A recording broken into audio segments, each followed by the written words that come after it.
भारत एक प्रायद्वीप है, यानी एक पेनिनसुला है, जिसकी वजह से वे तीनों ओरों से समुद्रों से घिरा हुआ है। तो ऐसे में हमें कई बार प्राकृतिक आपदा, तूफान, साइक्लोन्स का भी सामना करना पड़ता है। और प्राकृतिक आपदा की स्थिति में हम सभी ये चाहते हैं, हमारा प्रयास रहता है कि जान माल का कम से कम नुकसान हो। इसलिए BIS यानी ब्यूरो ऑफ इंडियन स्टैंडर्ड्स द्वारा कच्चे और पक्के घरों के लिए कई मानक तैयार किए गए हैं। तो चलिए देखते हैं। जैसे आपको पता है, भारत एक डिज़ास्टर प्रोन कंट्री है। इसमें तरह तरह के नेचुरल डिज़ास्टर्स आते हैं और मैन मेड डिज़ास्टर्स भी हैं। और जैसे जैसे हम देश तरक्की कर रहा है, इन सब से हमें सामना करना पड़ रहा है।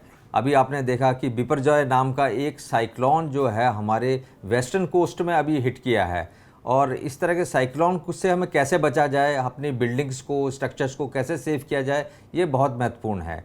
भारतीय मानक ब्यूरो जो देश की जो नेशनल स्टैंडर्ड्स बॉडी है, उसने विभिन्न प्रकार के मानकों का निर्माण किया है।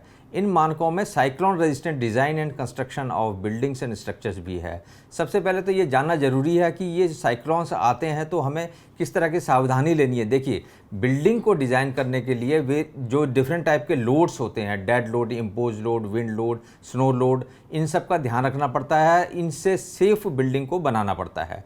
तो जो विंड लोड है, ये विंड लोड जो कोस्टल एरियाज़ में, देखिए जो ईस्टर्न कोस्ट है और वेस्टर्न कोस्ट है, वेस्टर्न कोस्ट में गुजरात और लंबा ईस्टर्न कोस्ट में जो साइक्लोन जो है प्रभावित रहता है।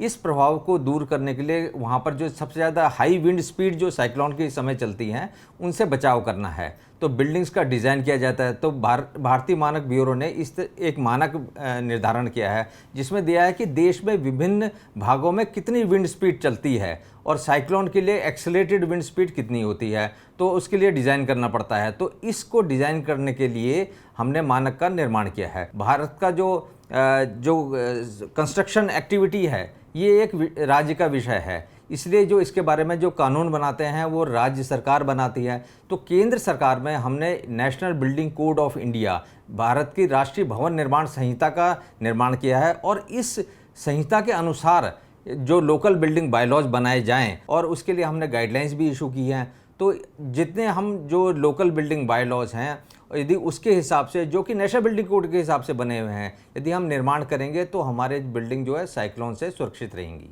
भारतीय मानक ब्यूरो के स्टैंडर्ड जो कच्चा हाउस के से रिलेटेड है, जो लिखा गया है, इसमें बिल्डिंग के अलग अलग कंपोनेंट में किस तरह से हम लोग इम्प्रूवमेंट कर सकते हैं उसके बारे में बताया गया है। जैसे कि बिल्डिंग के फाउंडेशन है तो बल्लियों के साथ क्रॉस ब्रेसिंग किया जा सकता है। हमारे जो कॉलम्स है, चाहे वो बल्ली से बने हों चाहे रेनफोर्स से बने हों, उस पर आप क्रॉस ब्रेसिंग का यूज़ करें। जे हुक का यूज़ आप लोग छत पे कर सकते हैं। छत पे जो हम लोग सीट्स डाल रहे हैं, उस पर छत पे डालिए।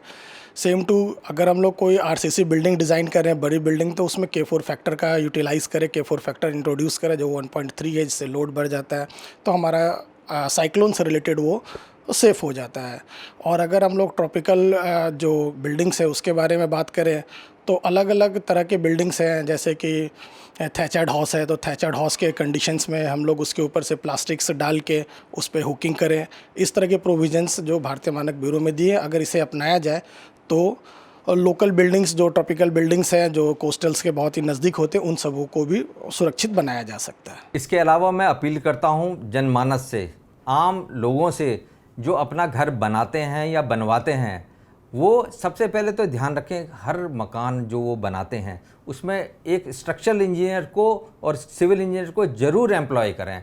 क्योंकि बिल्डिंग प्लानिंग एंड डिज़ाइन जो है ये बहुत इम्पॉर्टेंट है। और बिल्डिंग प्रोफेशनल इससे ठीक तरीके से मानकों के अनुसार इसका निर्माण करवाया जाए, तो ये भवन आपके हमेशा सुरक्षित रहेंगे।